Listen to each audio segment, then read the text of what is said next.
This bike appeared in my last video, and with its funky little crank system like this, I've got a lot of questions on how it works and what it's like to ride. So I'm going to show you. Now on an ordinary bike, you pedal around and around, but on this bike, you pedal up and down. So you push this down, and then you push this down, and as you push these up and down, that causes the wheel to go around. Now how this works is the rear wheel is a special rear wheel. It actually has two free wheels, one on the left and one on the right.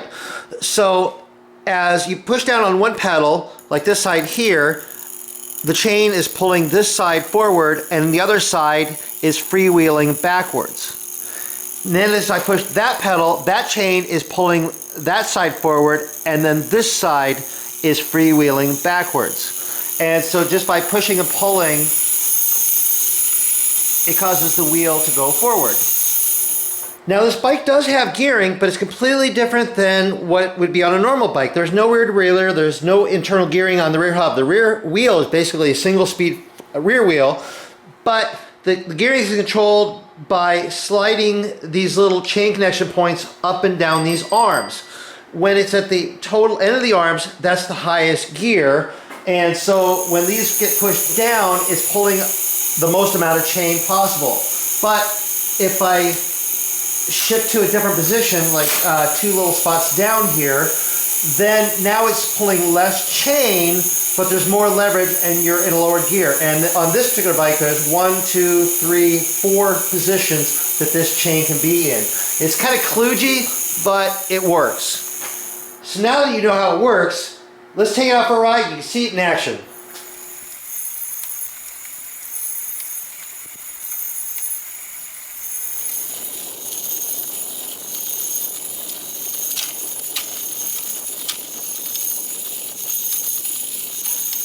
Well, I know somebody's going to ask me where to buy a bike like this. Well, you're not going to be able to find a new one. The company that made them went out of business. The bike was a flop. There just wasn't demand. It really didn't solve a problem that needed to be solved. Maybe it was somebody with a certain type of disability. Pedaling like this might be a little easier, but generally people wanted a regular pedal bike.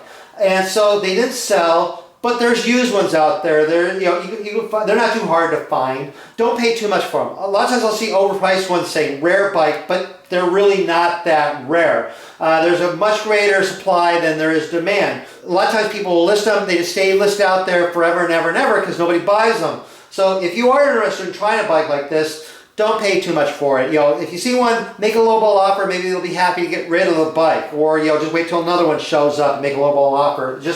They don't sell very well, so they're hard to get rid of.